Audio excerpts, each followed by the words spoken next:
देखिए ये राक्षस बहुत शक्तिशाली था, श्री कृष्ण का वध करने के लिए आया था, लेकिन श्री कृष्ण ने भी इसका उद्धार कर दिया था। अब ये कैसे किया था, इस कथा को बहुत ही अच्छे तरह से आप सुने, तो बहुत उत्साह पूर्वक और थोड़े धैर्य के साथ कथा को जब आप सुनेंगे तो आपको महसूस होगा कि आप भी उस कथा का एक पात्र हैं। देखिए ये कथा है तृणावत के उद्धार की, किस प्रकार से शुरू हुई और किस प्रकार से श्री कृष्ण ने तृणावत का उद्धार किया। देखिए मार्गशीर्ष पे ऐसी कल्याणकारी कथाएं जो श्री हरि से जुड़ी हुई है वो बहुत ही उत्तम बताई गई है। अगर आप भी इसे सुनते हैं तो लाख गुना करोड़ों गुना पुण्य की प्राप्ति होती है। आइए शुरू करते हैं। श्री भगवान कृष्ण सदैव ही षड ऐश्वर्यों से ओतप्रोत रहते हैं। ये है धन, पूर्ण धन, बल, यश, ज्ञान, सौंदर्य तथा वैराग्य। भगवान विभिन्न पूर्ण दिव्य अवतारी रूपों में प्रकट होते हैं। बद्ध जीवात्मा को इन अवतारों में भगवान के दिव्य कार्यकलापों के विषय में सुनने का अवसर प्राप्त होता रहता है। भगवत गीता में कहा गया है, जन्म क्रम च दिव्यम। भगवान की लीलाएं तथा कार्यकलापों संसारी नहीं है, वे भौतिक बोध से परे हैं, किंतु बद्ध जीव इन असाधारण कार्यकलापों के श्रवण से लाभान्वित हो जाता है और भगवान का साहचर्य प्राप्त करना श्रवण कहलाता है। और उनके कार्यकलापों के श्रवण का अर्थ है कि दिव्य चेतना का विकास करना। बद्ध जीव की स्वाभाविक प्रवृत्ति अन्य बद्ध जीवों के विषय में उपन्यास, नाटक, कथा आदि के माध्यम से कुछ न कुछ श्रवण करने की है। अन्यों के विषय में कुछ न कुछ श्रवण करने की इस प्रवृत्ति यानी अभिरुचि का उपयोग भगवान की लीलाओं के श्रवण करने में किया जा सकता है। कृष्ण की लीलाएं न केवल सुंदर है अपितु वे मन को मोहने वाली है। यदि कोई भगवान की लीलाओं के श्रवण का लाभ उठाता है तो प्रकृति की दीर्घकालीन संगति के कारण मन के ऊपर संचित होने वाली कल्मश धूलि को तुरंत ही धोया जा सकता है। भगवान चैतन्य भी उपदेश दिया है कि भगवान कृष्ण के दिव्य नाम के श्रवण मात्र से ही मनुष्य अपने मन के सारे भौतिक कल्मश धो सकता है। आत्म साक्षात्कार की विभिन्न विधियां हैं, किंतु जब बद्ध जीव इस भक्ति की विधि को, जिसका महत्वपूर्ण कार्य श्रवण करना है, अपनाता है तो इसके द्वारा उसका भौतिक कल्मश स्वतः धुल जाता है और उसे अपनी स्वाभाविक स्थिति का बोध हो जाता है। ये कल्मश के कारण ही ये बद्ध जीवन है और जो ही ये कल्मश धुल जाता है त्यों ही जीवात्मा का अप्रकट कार्य अर्थात भगवान की सेवा करने का कार्य सहज ही जाग उठता है। परमेश्वर के साथ दिव्य संबंध स्थापित करने से वह भक्तों के साथ मित्रता करने का अधिकारी बन जाता है। महाराज परीक्षित ने व्यवहारिक अनुभव से यह निर्दिष्ट किया है कि प्रत्येक व्यक्ति भगवान की दिव्य लीलाओं को सुनने का प्रयास करे। ये लीलाएं पुरुषोत्तम भगवान कृष्ण नामक भाष्य इस उद्देश्य से लिखा गया है कि पाठकों को चाहिए कि मानव जीवन के चरम लक्ष्य की प्राप्ति के लिए इसका लाभ उठाएं। भगवान अपनी अहेतु की कृपावश इस जगत में अवतरित होते हैं और सामान्य पुरुष की भांति अपने कार्यकलापों का प्रदर्शन करते हैं। दुर्भाग्यवश दुष्ट आत्माएं या नास्तिक लोग कृष्ण को अपने सम्मान और एक सामान्य व्यक्ति मानते हैं और इस तरह वे उनका उपन्यास करते हैं। भगवान ने स्वयं भगवत गीता में इसकी यह कहकर भर्त्सना की है कि मूढ़ या पाखंडी कृष्ण को सामान्य व्यक्ति या थोड़ा बहुत शक्तिमान मनुष्य मानते हैं। दुर्भाग्यवश वे उन्हें श्री भगवान के रूप में स्वीकार नहीं कर पाते। कभी कभी ऐसे भाग्यहीन मनुष्य बिना किसी शास्त्रीय प्रमाण के अपने आप को कृष्ण का अवतार घोषित कर देते हैं। जब कृष्ण कुछ और बड़े हुए तो वे पलटने लगे, अर्थात अब वे पीठ के ही बल लेटे रहने वाले न थे। यशोदा तथा नंद महाराज ने दूसरा उत्सव बनाया। ये था कृष्ण की पहली वर्षगांठ। उन्होंने कृष्ण जन्माष्टमी उत्सव का आयोजन किया, जो आज वैदिक सिद्धांतों में के अनुयायियों द्वारा बनाया जाता है। भारत में सारे हिंदू जातिगत भेदभाव छोड़कर कृष्ण का जन्मदिन मनाते हैं। सारे ग्वाले और ग्वालनियों को इस उत्सव में भाग लेने के लिए आमंत्रित किया गया। वे इस उत्साह से सम्मिलित हुए और सुंदर बैंड वाद्य बज रहा था, जिसे सुनकर एकत्रित लोग आनंदित हो रहे थे। सारे विद्वान ब्राह्मणों को आमंत्रण दिया गया। उन सबों ने आकर कृष्ण के मंगल के लिए वैदिक स्तुतियों का उच्चारण किया। स्तुतियों के उच्चारण और वाद्यों के बजते समय वह यशोदा माता ने कृष्ण को स्नान कराया। ये स्नान क्रिया अभिषेक कहलाती है और आज भी इसे वृंदावन के सारे मंदिरों में जन्माष्टमी दिवस के रूप में संपन्न किया जाता है। इस अवसर पर माता यशोदा ने प्रभुत्व अन्न राशि का वितरण किया और विद्वान पूज्य ब्राह्मणों को दान में देने के लिए स्वर्ण आभूषणों से सुसज्जित उत्तम गोय तैयार की। यशोदा ने स्नान करके सुंदर वस्त्र धारण किए, भली भांति नहलाए तथा सज्जित बालक कृष्ण को अपनी गोद में लेकर ब्राह्मणों द्वारा उच्चारित वैदिक स्तुतियां सुनने के लिए बैठ गई। वैदिक स्तुतियां सुनते सुनते कृष्ण को गहरी नींद लग गई। अतः माता चुपके से जाकर उन्हें बिस्तर पर लेटा आई। इस शुभ अवसर पर सारे मित्रों और संबंधियों तथा तात वृंदावन वासी का स्वागत करने में व्यस्त रहने के कारण यशोदा जी बालक को दूध पिलाना भूल गई। बालक भूख के मारे रो रहा था, किंतु जनरोग के कारण वे बालक रुलाई सुनाई न दे रहा था। अतः बालक अत्यंत क्रुद्ध हुआ, क्योंकि वह भूखा था और माता उसकी ओर ध्यान नहीं दे रही थी। अतः वे अपनी टांग ऊपर उठाकर चरण कमलों को सामान्य बालक की तरह पटकने लगा।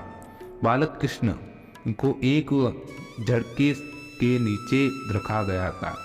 अतः जब वे अपने पांव पटक रहे थे तो अकस्मात उनका पांव छड़के के पहिए से छू गया, जिससे वे छड़का चूर चूर हो गया।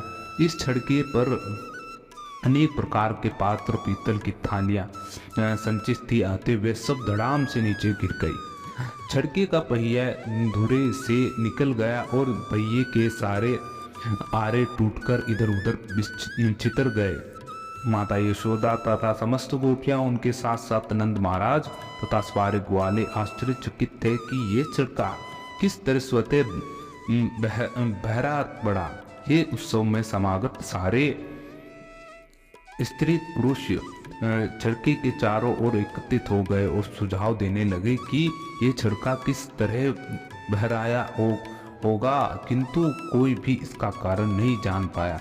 हाँ, कुछ छोटे छोटे बच्चों ने, जिन्हें कृष्ण के साथ खेलते रहने का काम सौंपा गया था, वीर को बताया कि पहिए में श्री कृष्ण का पांव लग जाने से ऐसा हुआ। बालकों ने वीर को आश्वस्त किया कि उन्होंने अपनी आंखों से देखा है कि वे सब कैसे हुआ और वे इसी की पुष्टि कर रहे थे। कुछ लोग तो ध्यान से बच्चों के बयान सुन रहे थे, किंतु दूसरों ने कहा कि आप इन बच्चों के कहने पर कैसे विश्वास कर सकते हैं। ग्वाले तथा ग्वालनियां ये जान न पाई और सर्वशक्तिमान भगवान वहां बाल रूप में लेटे हुए हैं और वे कुछ भी करने में समर्थ है। संभव तथा असंभव दोनों ही उनके वश में है। जब इस तरह विवाद चल रहा था तो बालक कृष्ण रो पड़े और माता यशोदा ने बिना प्रतिवाद के बालक को अपनी गोद में उठा लिया और भूत प्रेत दूर करने के लिए वैदिक स्तुतियों का उच्चारण कराने के लिए विद्वान ब्राह्मण को बुलावा भेजा। इस समय वे बच्चों को दूध भी पिलाती रही और यदि बालक अपनी माता का दूध ठीक से पीता है तो ये समझा जाता है कि बच्चे को कोई खतरा नहीं है। तत्पश्चात समस्त बलिष्ठ ग्वाले ने टूटे छड़के को ठीक किया और इधर उधर बिखरी वस्तुओं को पूर्ववत सजा दिया। फिर ब्राह्मणों ने यज्ञ की अग्नि में घी, दही, कुश और जल की आहुतियां दी। उन्होंने बच्चे की मंगल के लिए श्री भगवान की पूजा की। वहां पर उपस्थित सारे ब्राह्मण सुपात्र थे, क्योंकि वे ईर्ष्याहीन थे। उन्होंने कभी असत्य भाषण नहीं किया। वे घमंडी नहीं थे। वे सब के सब प्रामाणिक ब्राह्मण थे। अतः ऐसा कोई कारण न था कि उनका आशीर्वाद व्यर्थ होगा। सुपात्र ब्राह्मणों के दृढ़ विश्वास के साथ नंद महाराज ने अपने पुत्र को गोद में लेकर विविध औषधियों से मिश्रित जल के द्वारा उसे स्नान कराया। ब्राह्मणों ने ऋग, यजु और सामवेदों की उस सामवेदों से स्तुतियां पढ़ी। कहा जाता है कि जब तक ब्राह्मण योग्य पात्र न हो तब तक उसे वेदों के मंत्र नहीं पढ़ने चाहिए। यहाँ पर इसका प्रत्यक्ष प्रमाण है कि ब्राह्मण समस्त ब्राह्मण लक्षणों से संपन्न थे। नंद महाराज को भी उन पर पूर्ण श्रद्धा थी, फलते उन्हें वैदिक मंत्रोच्चारण द्वारा अनुष्ठान करने की अनुमति प्रदान की गई। यद्यपि विभिन्न कार्यों के लिए भिन्न भिन्न प्रकार के यज्ञों का विधान है, किंतु सारे मंत्रों के उच्चारण सुपात्र ब्राह्मणों द्वारा ही होना चाहिए। चूंकि इस कली काल में ऐसे सुपात्र ब्राह्मण उपलब्ध नहीं है, अतः समस्त वैदिक यज्ञ अनुष्ठान वर्जित है। इसलिए श्री चैतन्य महाप्रभु ने इस यज्ञ के लिए केवल एक प्रकार के यज्ञ की संतुष्टि की है, और वह है कि संकीर्तन। यदि संकीर्तन यज्ञ अर्थात हरे कृष्ण महामंत्र का जाप। जैसे ही ब्राह्मणों ने वैदिक स्तुतियों का उच्चारण किया और दूसरी बार विधि विधान संपन्न कराया, तो नंद महाराज ने पुनः उन्हें प्रभुत्व अन्न और गोय दान में थी। दान की गई सारी गोय सुनहरे गोटों वाले वस्त्रों की आभूषित थी। उनके खुर चांदी के पत्रों से मड़े थे, उनके सींग सुनहरे छल्लों से सजाए गए थे और उनके गलों में फूलों की हार थे। उन्होंने अपने पुत्र के कल्याणार्थ तमाम गांवों को दान दिया। बदले में ब्राह्मणों ने हार्दिक आशीर्वाद दिया, और ब्राह्मणों द्वारा प्रदत्त ये आशीर्वाद कभी झूठे नहीं हो सकते। एक दिन इस उत्सव के तुरंत बाद जब माता यशोदा बालक को अपनी गोद में लेकर दुलार रही थी, तो बालक बहुत भारी लगने लगा। अतः उन्होंने अनिच्छित ही जमीन पर बिठा दिया। थोड़ी देर बाद में गृह कार्य में व्यस्त हो गई। उसी समय कंस का एक भृत्य, जिसका नाम तृणावत था, कंस के आदेशानुसार बौंडर के रूप में वहां प्रकट हुआ। उसने बालक को अपने कंधे पर चढ़ा लिया। सारे वृंदावन के ऊपर एक भारी अंधड़ उत्पन्न हुआ। फलस्वरूप सारे लोगों की आंखों में धूल भर गई और संपूर्ण वृंदावन क्षेत्र इतने गहन अंधकार में पूर्ण हो गया कि कोई भी किसी को देख नहीं सकता था। इस महान उत्पाद के समय माता यशोदा को अपना बच्चा दिखाई नहीं पड़ा, क्योंकि उसे तो बौंडर उड़ा ले गया था। अतः वे करुणा करके रोने लगी। वे पृथ्वी पर उसी प्रकार गिर पड़ी जिस प्रकार बछड़ा खो जाने पर गाय बेहोश हो जाती है। जब यशोदा इस तरह विलाप कर रही थी, तो सारी ग्वालनी तुरंत वहां आ गई और बालक की खोज करने लगी, किंतु वे बालक को नहीं पा सकी। अतः निराश हो उठी। तृणावत दानव बालक कृष्ण को कंधे पर उठाकर आकाश में बहुत ऊपर चला गया था, किंतु बालक ने अपना भार इतना बढ़ा लिया कि सहसा वह और ऊपर नहीं जा सकता था। अतः दानव को अपना उत्पाद बंद करना पड़ा और बालक कृष्ण ने अपने को इतना भारी बना लिया कि दानव नीचे बैठने लगा। भगवान ने उसकी गर्दन पकड़ ली थी। तृणावत को लग रहा था कि ये बालक मानो विशाल पर्वत हो। वे उसके चुंगल से निकलने का प्रयास करने लगा, किंतु ऐसा नहीं कर पाया। उसके नेत्र गोलक बाहर निकल गए। वह चिंकार करता हुआ वृंदावन की भूमि पर गिर कर मर गया। वे असुर शिव जी के बाणों से बद्ध त्रिपुरासुर के ही समान गिर पड़ा। वे पथरीली भूमि पर गिरा था, अतः उसके अंग प्रत्यंग क्षत विक्षत हो गए। उसका शरीर समस्त वृंदावन वासियों के लिए खेला बन गया। जब गोपियों ने असुर को मरा हुआ तथा बालक कृष्ण को उसके ऊपर खेलते देखा, तो उन्होंने अत्यंत प्रेम पूर्वक उसे उठा लिया। सारे गोप और गोपिकाएं अपने प्राण प्रिय कृष्ण को पाकर अत्यंत प्रमोदित हुई। इस समय वे परस्पर बातें करने लगी कि ये कितने आश्चर्य की बात है कि यह असुर इस बालक को खा जाने के लिए लेकर भागा था, किंतु ऐसा नहीं कर पाया, उल्टे वे मर कर गिर गया। उनमें से कुछ ने इस परिस्थिति में के समर्थन में कहा कि यह उचित ही हुआ, क्योंकि जो पापी होते हैं वे अपने कर्म फल से मर जाते हैं और ये बालक पवित्र है, इसलिए सभी प्रकार की विपदाओं से बच सकता है। हमने भी पूर्व जन्म में अवश्य ही महान यज्ञ किए होंगे, भगवान की पूजा की होगी, प्रबुद्ध संपत्ति का दान किया होगा, मनुष्य का उपकार किया होगा और ऐसे पुण्य कार्यों के फलस्वरूप ये बालक इस संकट से बच सका है।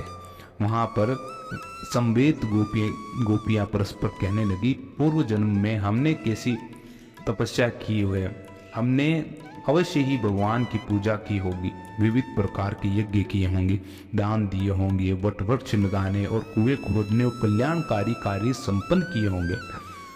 जिन पुण्य कार्यों के परिणाम स्वरूप हमें हमारा बालक प्राप्त हो सका है, अन्यथा वे मर ही चुका था। अब वे अपने परिजनों को जीवन दान देने के लिए लौट आए। ऐसी विचित्र विचित्र घटना देखकर नंद महाराज को वसुदेव के वचन पुनः पुनः याद आने लगे।